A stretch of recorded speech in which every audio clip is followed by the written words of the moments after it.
Bonjour et bienvenue pour un nouveau vendredi lecture. Je crois que c'est le quatrième. Aujourd'hui, j'ai décidé de travailler sur un manga. Euh, sur un manga, je suis bien sûr toujours en live, parce que je le fais forcément live avec tous les copains sur le chat. Donc je disais, cette semaine, c'est un manga. Je savais pas trop sur quoi travailler en vrai. Mais la semaine dernière, j'avais proposé de faire quelque chose qui change. J'avais fait Non, qu'est-ce que j'avais fait la semaine dernière?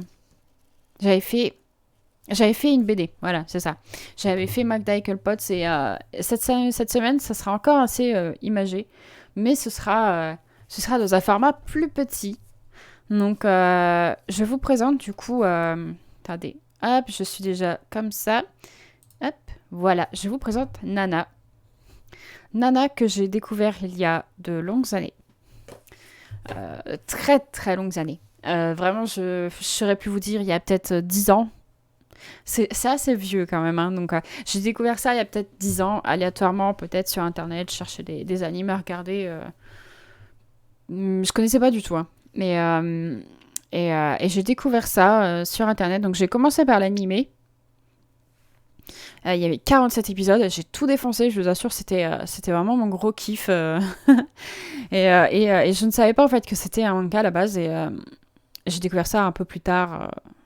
En cherchant des informations sur Nana. Donc l'auteur c'est je pense que c'est plutôt Ai Yazawa, qui est né en 1967 au Japon, qui est aussi connu pour Paradise Kiss, ou Je ne suis pas un ange, pour ceux qui connaissent ou pas. La première parution s'est fait, parce que je sais pas si vous savez, mais en fait dans les mangas généralement, les premières parutions d'un manga ou d'une planche, c'est dans les magazines généralement. Et pour Nana, ça a été dans le magazine Cookie de l'éditeur Shueisha. Voilà. Il y a 21 tomes. Le premier est sorti en 2000 et le dernier en 2009. Théoriquement, c'est pas fini. C'est juste qu'en fait, il y a une pause tout simplement de l'auteur à cause de problèmes de santé. Le problème, c'est que ça fait 10 ans que ça s'est arrêté, un peu plus de 10 ans, et en fait, il n'y a personne. Il y a toujours pas de nouvelles. Personne pour reprendre ou continuer le travail de l'auteur. Peut-être, elle n'est pas décédée, il me semble pas. Hein, mais il n'y a rien qui a été annoncé, donc on ne sait pas. C'est toujours en suspens comme ça. Donc peut-être un jour, elle reprendra son travail.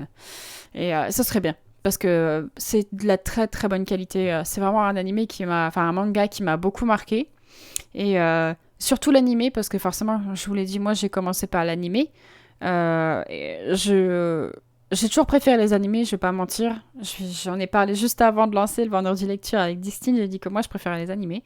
J'aimais pas forcément le support en fait du manga. Mais pour celui-là, pour Nana, c'est différent. J'aime beaucoup en fait, au final. Même si le dessin il est un peu moins beau parce que c'est noir et blanc, j'aime beaucoup. Et du coup l'animé, je l'ai vu plusieurs fois. Euh, j'ai vu plusieurs fois en animé et j'adore. Vraiment, ça m'a hyper marqué. C'est assez dramatique, euh, notamment les histoires qui sont, comment dire ça, les expériences dont on aura, enfin comment dire ça. Plutôt, les histoires sont assez dramatiques parfois, mais c'est super intéressant. Enfin bref. Du coup, on suit l'histoire de deux filles qui ont la vingtaine, qui ont 20 ans même, exactement, et qui ont toutes les deux 20 ans et qui partagent le même prénom, Nana. Donc la première s'appelle Nana Ozaki. C'est... Attendez, je vais vous montrer la photo. C'est elle. Nana Ozaki qui est assez, comment dire ça, rockeuse, entre guillemets. Hein. Je dirais même un peu gothique sur les bords, sur certains vêtements. Elle bouge à Tokyo. Elle rencontre Nana Komatsu, qui est l'autre héroïne, dans le train, parce qu'elles vont toutes les deux à Tokyo. Et bon, bien sûr, c'est pas pour la même raison, hein, mais Osaki qui décide d'aller à Tokyo pour potentiellement faire une carrière dans la musique, même si on sait que, on l'apprend très vite que la deuxième raison, c'est qu'elle veut peut-être retrouver le garçon qui l'a quitté pour aller à Tokyo aussi. Komatsu, qui décide de partir rejoindre son copain, qui a été accepté à l'université, je crois, c'est ça. Et du coup, elle décide, après avoir économisé pendant un an, de le rejoindre à Tokyo. Donc, elle se rencontre dans le train. Un train qui est ralenti à cause de la neige. Et du coup, elle passe 3 ou 4 heures à discuter comme ça de leur vie. Et c'est c'est le match tout de suite, quoi. Ça marche, elles arrivent à discuter tranquillement. Enfin bref, voilà, ça fonctionne entre elles. Malheureusement, elles se perdent de vue quand elles sortent du train ensemble, notamment parce que Komatsu, qui est, qui est attendue par son copain, elle court le rejoindre, elle est super heureuse d'être avec lui. Par contre, il y a Osaki du coup qui sort du train avec elle et qui va de l'autre côté, donc elles partent à deux opposés et ne se retrouvent pas. Et Komatsu qui est assez triste parce qu'en fait, elle se dit c'est dommage, je lui ai pas demandé son numéro de téléphone, donc on pense que ça s'arrête là. Elle rejoint ses amis, elle est heureuse quoi. Komatsu est heureuse et en fait, très vite, elle cherche un appartement pour être plus indépendante de son copain. Elle cherche un travail aussi, et quand elle visite un appartement, elle tombe sur Osaki, qui était déjà en train de visiter l'appartement. Et ça commence, en fait, l'histoire commence à peu près à ce moment-là, quand elle décide de faire une colocation dans cet appartement. Notamment parce que c'est très pratique pour elle, parce qu'elles toutes les deux ont un petit peu de mal avec l'argent, parce qu'elles n'ont pas forcément de travail. Et du coup, elles partagent, en fait, les frais de loyer, elles sont très heureuses, et voilà, que ça commence l'histoire. Donc, en vrai, je savais pas du tout en fait à quoi m'attendre quand j'ai regardé ou quand j'ai lu en fait parce que je les ai aussi, j'ai commencé à les lire sur ma Kindle et je savais pas trop à quoi m'attendre, surtout en regardant la première fois parce que j'ai découvert avec l'animé, mais c'est vraiment un coup de cœur. J'ai pas à dire, c'est un coup de cœur magistral. Je sais pas, je suis tombée amoureuse du manga, de l'animé, en fait, tout simplement parce que les personnages sont attachants. L'histoire est intéressante. Il y a des bouleversements, il y a des changements de situation. C'est un shoujo, hein. Donc faut le savoir, un shoujo c'est très fille. C'est très centré sur le drama, sur l'amour, sur les relations. Donc ça plaira pas à tout le monde. Mais vraiment, ça a été un truc qui m'a. Je dirais, ça m'a bouleversée. L'animé m'a bouleversée parce que. Je sais pas, parce que simplement, les personnages, je suis tombée amoureuse des personnages, je suis tombée amoureuse de leurs histoires. Je me sentais proche d'elles, notamment parce que quand moi j'ai regardé, j'étais adolescente, quoi. Donc voilà, je sais pas, elle me faisait rêver, l'histoire me faisait rêver, j'avais envie d'être là-bas avec elle. Et tout simplement, ça m'a tellement fait pleurer aussi, je vais pas mentir. L'animé m'a fait pleurer, mais c'est incroyable, incroyable ce que m'a fait vivre Nana. Et même encore maintenant, je sais que j'ai dû le regarder peut-être une fois ou deux, hein. Je ne le regarderai plus jamais en entier. Parce que c'est beaucoup trop dramatique et ça me fait beaucoup trop pleurer. C'est comme si ça me touchait au plus profond de moi-même, en fait. Et du coup, je sais que je le regarderai plus à nouveau.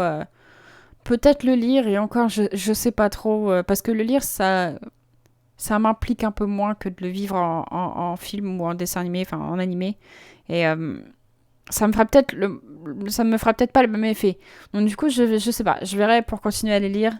Mais c'est vrai que c'est vraiment mon gros coup de cœur et que je le conseille à tout le monde en fait. Même si tu as 15 ans, même si tu as 25, c'est intéressant de voir en fait découvrir les personnages et leurs histoires. Donc c'est l'une des choses que j'ai beaucoup aimé, les personnages, parce qu'il y a une grande diversité. Vraiment, on a Osaki et Komatsu qui ont deux filles qui ont le même âge, qui partent un peu pour les mêmes raisons à Tokyo, qui portent le même prénom en plus. Pour moi, c'est vraiment les deux persos qui je sais pas. Elles ont chacune leur personnalité. Un peu rock d'un côté, un peu plus pop de l'autre. Elles ont aussi des origines différentes. Pour Osaki, on a une fille qui a été abandonnée par sa mère, qui a été élevée par sa grand-mère, un peu méchante. Alors que Komatsu, elle a été élevée dans une famille aimante avec deux autres sœurs. Enfin bref, alors on a vraiment des personnages qui viennent vraiment d'origines différentes, qui ont eu des expériences différentes. Et je parle pas que pour les deux nanas, hein, je parle aussi de leurs amis ou de leur famille. Hein, vraiment, pour Nana, oui, voilà, ça te donne deux points de vue sur la vie, c'est ça. Vraiment, pour Osaki, pour elle, c'est la musique, c'est ses amis un peu artistes, alors que chez Nana, c'est plus, je dirais, des amis un peu, je dirais, plus normaux, quoi. On a Shoji qui est son petit ami, on a Junko qui est sa meilleure amie. Alors, ça reste dans l'art aussi, parce qu'ils sont partis en école d'art, mais c'est autre chose, quoi. C'est vraiment... c'est deux vies différentes. Et pourtant, quand on évolue dans l'animé, ou dans le manga, on se rend compte qu'en fait, les deux nanas sont complémentaires, en fait. Vraiment, elles trouvent un truc dans chacune de l'autre qui fait que pour moi, c'est un personnage, en fait. Et je sais pas, c'est peut-être ce qui m'a vraiment convaincue dans la qualité de l'histoire, quoi. Ouais.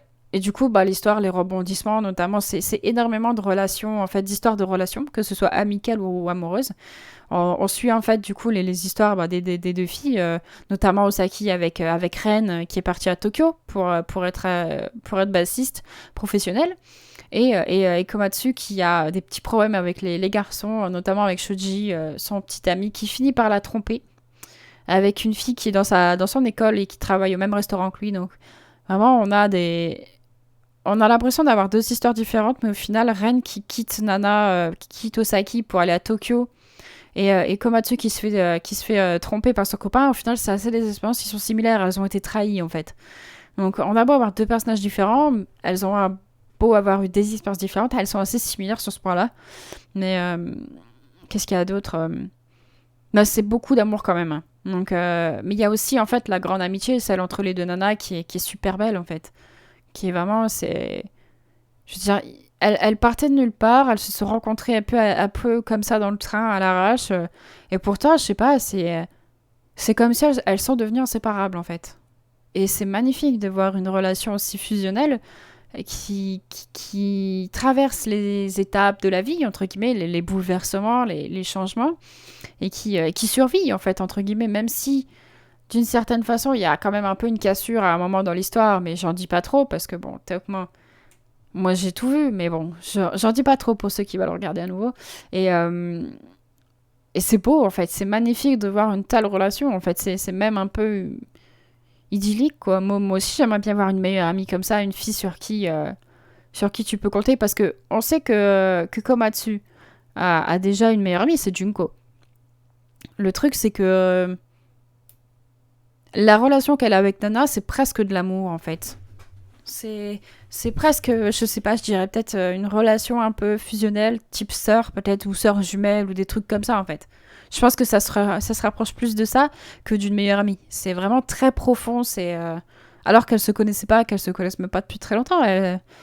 Voilà, elles se sont rencontrées, elles ont bouleversé la vie de l'autre, et voilà leur histoire, quoi. Je sais pas, pour moi, je ne sais même pas comment expliquer ça parce que ça n'a même pas joué dans la tête, ça s'est joué au niveau des sentiments, des émotions en fait. Quand moi j'ai vu ça, j'ai fait mais leur histoire elle est magnifique, tout simplement, c'est magnifique. Il y a très peu de choses que je n'ai pas aimées dans ce manga, vraiment. Enfin, dans l'anime du coup pour moi, mais je c'est incroyable, incroyable parce que ça m'a fait ressentir ce que ça m'a fait vivre. Alors c'est dramatique à certains moments parce que bah, ça reste réaliste. C'est une histoire réaliste, il n'y a pas de fantastique, il y a pas de magie, il n'y a rien, c'est très réaliste. C'est les histoires de la vie. Et t'as des moments, c'est dramatique. Je dis rien, je veux pas donner d'exemple pour pas spoiler, mais il y a un moment où en fait elles traversent toutes les deux une étape en fait de leur vie qui va changer ce qui va suivre. Et pour Osaki, c'est plutôt positif en soi. Mais pour Komatsu, pas vraiment. Parce elle va connaître juste une étape où sa vie va être bouleversée, quoi. Et ça reste très réaliste, en fait. Parce que tu t'es dit, bah, ça pourrait nous arriver, en fait, tout simplement. Ça pourrait être des choses qu'on vit, qu'on pourrait vivre, qui pourraient nous arriver, tout simplement. Et du coup, bah, en fait, tu es d'autant plus bouleversé parce que tu t'es dit, putain, ça pourrait m'arriver, quoi. Tu t'es dit, putain, mais merde, c'est triste et tout. Donc, du coup, toi, t'es super touché, t'es bouleversé. Et moi, je pleure, forcément. Mais vraiment, c'est beau. C'est à la fois réaliste, c'est à la fois douloureux, c'est beau, en fait. C'est magnifique. Je sais pas d'où Yazawa a trouvé son inspiration, mais vraiment, c'est quelque chose qui m'a énormément touché, quoi. Il y a vraiment, je n'ai rien à dire dans les choses que je n'aime pas. C'est du détail. Si j'ai des choses à dire, ce ne sont pas des défauts, c'est du détail. C'est vraiment peut-être parce que c'est un peu gnangnan parfois, notamment avec Komatsu qui est une fille très naïve, un peu fofolle, et qui a toujours besoin d'attention. Donc parfois c'est gnangnan. Mais je dirais, ça reste une histoire pour les filles théoriquement. Donc les garçons peuvent lire ou regarder, il n'y a rien, ça choque pas. Mais comme c'est des héroïnes, l'identification se fera pas de la même façon. Et c'est très gnangnan parfois, mais sinon ça va, quoi. À part ça, ça va. Je dirais que du coup, comme c'est très fille, que c'est des sujets très féminins, Ça va peut-être pas plaire à tout le monde, mais ça, encore une fois, je pense que c'était écrit pour les filles et pas pour les garçons. Et je dirais peut-être le dernier point qui m'a posé problème ou qui m'a, je sais pas, j'étais confuse, c'est qu'en fait, dans l'histoire de Komatsu, euh, comment dire ça, j'ai du mal à cerner son comportement, ou du moins sa personnalité. Parce qu'elle se montre parfois très gamine. Elle est assez naïve, elle est un peu immature parfois. Et, euh, et notamment dans sa relation avec Shoji, qui est son petit ami. Et en fait, je sais pas, tout le monde est. Comment dire ça? Tout le monde la surprotège parce qu'elle est un peu innocente, elle est un peu bébête parfois, d'accord. Mais Shoji, je sais pas. Je pense qu'en fait, Nana, j'ai pas toujours très bien compris son comportement parce que bah, j'étais un peu plus jeune quand j'ai regardé. Et en fait, je crois qu'elle était tout simplement un peu trop needy. Je sais pas comment le dire en français. Elle avait tout le temps besoin d'attention, ce qui fait qu'en fait, non pas needy, pardon. Un manque d'affection, c'est ça, ouais. Elle était toujours en manque d'affection et du coup, elle était toujours à s'accrocher à Nana, à s'accrocher à Shoji ou à Junko et à toujours demander plus en fait d'attention. Et je pense qu'en fait, ce qui a poussé Shoji à la tromper, c'est qu'en fait, elle faisait pas assez attention à lui. En fait, elle était beaucoup trop centrée sur ce qu'elle ressentait, elle ou ses émotions. Et du coup, elle se demandait pas comment Shoji allait. Et en fait, c'est ce qui l'a poussé à aller vers quelqu'un d'autre qui le valorise. En fait, je pense que c'est ça qui, euh, qui a fait que les deux se sont séparés. Mais en fait, le truc que je comprenais pas, c'est pourquoi il en est arrivé jusque-là, en fait. Pourquoi il s'est laissé tomber là-dedans. Et je comprenais pas Nana, en fait. J'avais du mal à saisir la raison de son comportement ou des choses comme ça, alors que pourtant, Osaki était très claire. Hein. C'est une fille qui était beaucoup plus mature que 20 ans, alors que Komatsu était beaucoup plus gamine, en fait. Et je comprenais pas. Je pense que jusqu'à maintenant, jusqu'à là tout de suite, je n'avais pas saisi, en fait, sa personnalité. Mais je pense qu'elle avait peut-être un complexe, pas forcément d'infériorité, mais un manque d'attention. Étant donné qu'elle était la deuxième dans la famille, elle était peut-être un peu laissée sur le côté, un peu ignorée. Et du coup, elle avait besoin d'être rassurée tout le temps. Et en fait, c'est ce qui a poussé Shoji à s'éloigner d'elle, en fait. Et du coup, j'ai sincèrement de le comprendre. Mais vraiment, quand je l'ai lu, quand je la regardais, je comprenais pas en fait son comportement. Je comprenais pas pourquoi tout le monde lui en voulait, pourquoi tout le monde était en colère. Parce qu'en fait, tout simplement, elle le fait pas exprès. Mais ça peut être agaçant. Vraiment, ça peut être agaçant quand on lit. On a vraiment envie de se dire... On se dit vraiment, mais en fait, elle est chiante. Sauf qu'en fait, c'est sa personnalité. Donc en soi, c'est pas forcément quelque chose que je n'ai pas aimé, mais c'est plutôt quelque chose qui a tellement été bien fait dans la création de son personnage. Elle a vraiment créé un personnage avec une profondeur, avec des caractéristiques et des expériences et des traumatismes que je n'avais pas saisi ça. Donc ça, c'est beau. C'est très beau. Je dis bravo parce que jusqu'à maintenant, je n'avais pas pris le temps d'essayer de comprendre pourquoi elle était comme ça, mais maintenant, je le sais. Et c'est choquant. C'est choquant parce que c'est vraiment très bien fait. Donc en vrai, à part le fait que c'est parfois un peu gnangnan, j'ai trop rien à dire en fait sur l'anime ou sur le manga. Parce que moi, c'est... Mais moi, en même temps, je suis très émotionnelle. Donc, en fait, ce qui va me bouleverser, ça va me marquer. Et si c'est un bon bouleversement, ça... Voilà, je vais en avoir une bonne expérience, entre guillemets, même si j'ai beaucoup pleuré. Et si ça se trouve, quelqu'un qui va lire ça va dire « Ah bah non, ça c'est nul, ça c'est pas bien fait, non, ça fait des clichés. J'ai pas été analysée jusque là-bas, moi. Je me base sur mon expérience de lecture. Pour certains, ça va être complètement à l'opposé, dire « Ah bah non, c'est naze, faut pas lire ça. Changer, aller sur Naruto, sur Dragon Ball, des trucs comme ça. Non, non. Nana, c'est un type d'histoire et soit tu aimes, soit tu aimes pas. C'est soit t'es à fond dedans, soit tu l'es pas. C'est voilà, et moi je suis à fond dedans, clairement. Donc voilà un peu la liste des choses que j'ai aimées, ce que j'ai pas aimé. Je dirais qu'en vrai, j'ai vraiment tout aimé à propos de l'histoire. Tous les personnages, tous les rebondissements, tous les dramas. Le dessin en soi, bah ça dépend. Il y a des moments j'aimais pas trop. Mais sinon ça va. Même si j'ai préféré l'animé qui était en couleur. Mais j'ai pas d'image, j'en ai pas pris. Hein. Pour ceux qui ont envie de regarder, vous tapez Nana animé, vous trouverez toutes les images, vous verrez la différence entre le dessin et sans couleur et l'animé. Et, et du coup, bah, moi, ce que j'avais voulu travailler, ce que j'aurais dû travailler, que je n'ai pas fait parce que j'ai été débordée cette semaine, c'était le sujet de la dualité, en fait. Donc, la dualité des personnages, donc notamment les deux nanas. Ça travaille, en fait, l'histoire se construit autour de l'opposition des caractères, en fait.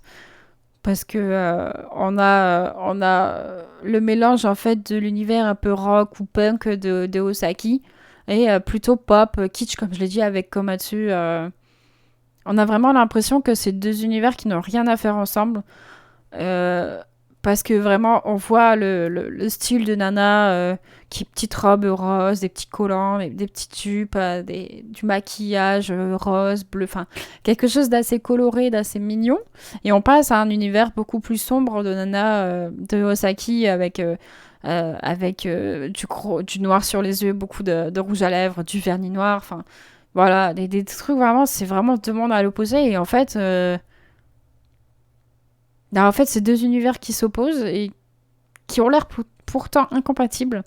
Et finalement, ça se trouve un équilibre, en fait. Ça s'articule l'un autour de l'autre. Et vraiment, les deux nanas arrivent à, je sais pas, vivre ensemble, tout simplement. Je sais pas. Au fur et à mesure que l'histoire des deux nanas se crée, en fait, la trame narrative, elle permet d'approfondir les mécanismes un peu psychologiques à l'origine des deux cultures, quoi. C'est notamment leurs ressemblances et leurs différences. Et c'est ce que j'ai dit tout à l'heure quand j'ai dit, en fait, les deux nanas, elles ont beau être différentes un peu dans leurs histoires, elles sont pourtant assez similaires dans leurs expériences amoureuses, par exemple.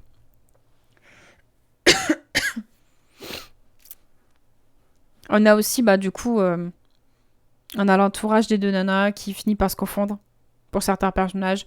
Et on trouve vraiment des personnalités très fortes, mais et aussi des personnages plus classiques, en fait. Mais j'ai l'impression qu'en fait, on a un peu un miroir entre les deux personnages. Et en fait, on a les deux nanas qui sont face l'une à l'autre. Et en fait, on a du coup, par exemple, on a Junko chez Komatsu et Yasu. Yasu qui était le batteur de Nana Osaki. En fait, c'est un peu les deux personnages qui prennent soin de leur nana, en fait. Junko, qui est la meilleure amie de Komatsu, prend soin d'elle. Et Yasu, qui est le meilleur ami d'Osaki, prend soin d'elle. Donc c'est comme si, en fait, il y avait un miroir, notamment c'est dans les personnages, dans les amitiés, dans la famille un peu des deux nanas. C'est ça, en fait, que je voulais faire un peu. Je voulais étudier dans la dualité. Notamment aussi, pas que dans les personnages, mais aussi dans les histoires, dans les relations. Et, mais comme j'ai pas eu trop le temps, j'irai pas plus loin, malheureusement. Mais bon, je pense que vous avez compris l'idée de dualité des personnages qui se regroupent quand même, deux mondes qui s'opposent et qui trouvent un moyen de se regrouper. Notamment, ça le fait aussi au niveau de l'appartement. Je sais pas si... je vais trouver une image, je vais vous la montrer. On l'a, en fait, je crois, sur la... Mais je vais vous le montrer... Je vais vous le montrer parce qu'en fait, ça vaut vraiment le coup de voir que même dans l'animé, ils ont, même dans le manga, même au niveau de l'appartement, ils ont trouvé un moyen. Je sais pas si je vais avoir une photo large. Non, je vais peut-être pas pouvoir. Bon, c'est pas grave. Regardez la couverture. Je vais vous montrer la couverture. Vous voyez cette espèce de table. Donc en fait, vous avez la fenêtre. En fait, l'appartement fait qu'en fait, la table est au centre. Et on a un effet miroir, en fait, dans le sens où les deux côtés, en fait, de l'appartement, donc à droite et à gauche, c'est les chambres séparées. Et en fait, ça fait un effet de dédoublement, parce que les deux côtés de l'appartement se ressemblent, en fait. Mais du coup, ça représente d'un côté nana, d'un côté l'autre nana. Et en fait, ça fait vraiment un effet miroir, comme si on avait juste dédoublé la pièce. Vous savez, comme dans un peu genre sur Photoshop, on peut faire un dessin effet miroir, c'est-à-dire que quand tu vas faire, par exemple, une forme arrondie d'un côté, ça va la reproduire de l'autre. Et bien en fait, pour l'appartement, ça fait ça aussi. Vous avez construit l'un côté, le côté, que ce soit droite ou gauche en premier, on s'en fout. Et en fait, ça reproduit la même face de l'autre côté. Ça fait exactement la même chose dans l'appartement. On a du coup, en fait, les deux personnalités, le dédoublement, l'effet miroir dans l'appartement aussi. Et je l'avais jamais remarqué jusqu'à maintenant, en fait. Donc, c'est plutôt fort, du coup. C'est intéressant que de voir qu'ils l'ont même fait dans l'appartement. Donc voilà, l'effet de dualité est très très présent dans l'animé. dans le manga. J'espère que ça vous aura donné envie de regarder aussi, de lire ou de regarder peut-être. Je sais qu'on peut trouver... des épisodes sont sur ADN. Je les avais... Ouais, c'est ça. Elles sont dans le même monde avec des styles différents, des histoires différentes, des expériences différentes. Et pourtant, elles arrivent à trouver... à se trouver une amitié, quelque chose de puissant, qui leur permet, je sais pas, de grandir avec l'autre, en fait. Tout simplement, l'un l'autre... je sais pas, elles se sont en fait créé leur petit monde juste entre elles, quoi. C'est magnifique. C'est magnifique. Donc, je disais, les épisodes, si vous voulez regarder, on peut les trouver sur ADN, il me semble. Sinon, vous pouvez les acheter en DVD. Et ce qui est bien, c'est qu'ils font une version avec coffret. Attendez, il faut que je regarde si j'ai la mienne. Non, j'ai pas la mienne. Non, j'ai pas. C'est dommage parce qu'en fait, mon frère m'a offert il y a plusieurs années les 2 premiers coffrets. Je vais vous montrer à quoi ça ressemble. Les 2 premiers coffrets de DVD. Et je les ai pas pris. Je les ai pas pris, c'est dommage. Parce que du coup, j'aurais pu vous montrer à quoi ça ressemble. Ah voilà, j'ai une petite photo, je vais l'ajouter au diapo, je vais vous la... Hop. Hop. Hop.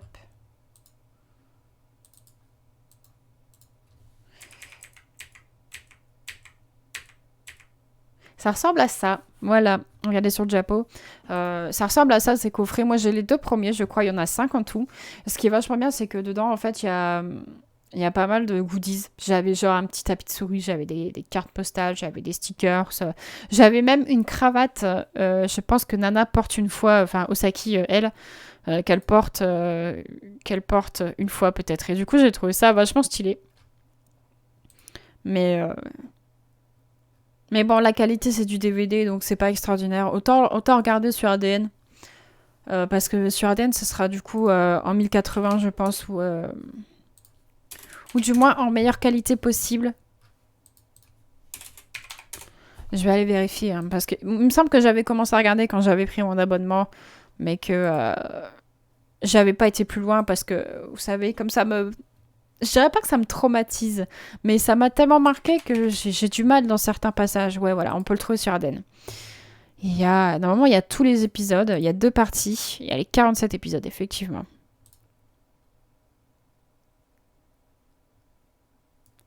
Donc théoriquement, comme je vous l'ai dit, elle est censée ne pas avoir de fin, même si je pense que à la fin du 47e épisode, je pense que ça peut servir de fin. Vu la situation, ça peut servir de fin. C'est suffisant, tu te dis pas, il y a un goût de quelque chose de pas fini, non, c'est pas le cas. Donc allez-y, franchement, allez regarder si vous avez envie d'avoir votre vie chamboulée. De découvrir une œuvre qui est vieille peut-être, qui est peut-être un peu dépassée sur certains points, ou je sais pas, j'en sais rien, mais allez-y. En vrai, c'est super intéressant. Allez-y. C'est vraiment l'un des seuls mangas qui m'a autant marqué et qui m'a autant fait vivre une expérience comme ça, quoi. Donc si vous avez le temps, si vous pouvez prendre un abonnement sur ADN ou autre moyen pour regarder, je ne jugerai pas, allez-y. En vrai, allez-y, ça vaut le coup. Donc voilà. J'espère que ça vous a plu. Vraiment, j'espère que c'était un peu plus fouillis que la dernière fois parce que comme j'ai pas eu le temps de travailler correctement, je suis désolée. Je m'en excuse. Je ferai attention la prochaine fois de vraiment bien m'organiser pour que ce soit mieux fait. Cependant, je fais une pause pour la semaine prochaine parce que là, ça fait 4 semaines que je le fais. Donc, je vais faire une pause pour souffler un peu. Parce que j'ai pas fini les travaux chez moi, je vais bientôt m'attaquer aux autres pièces du coup de ma maison à faire en peinture. Donc histoire que je n'ai pas à faire ça après le stream, c'est mieux. Donc on va se laisser là. On fera une pause du coup le vendredi prochain. Les VOD des émissions seront sur YouTube si vous avez envie de les regarder à nouveau. Ou sur Twitch, hein, bien sûr. Il n'y a pas de souci, ce sera mis sur Twitch et sur YouTube. On fait une pause la semaine prochaine. On se retrouve du coup dans 2 semaines. Je sais pas encore sur quoi. D'ici là, j'aurai peut-être le temps de lire un nouveau livre en 2 semaines. Je pense que j'aurai peut-être le temps de lire un nouveau livre. On verra bien. Ok, je vous fais la surprise. Je vous laisse. Allez, ciao, ciao.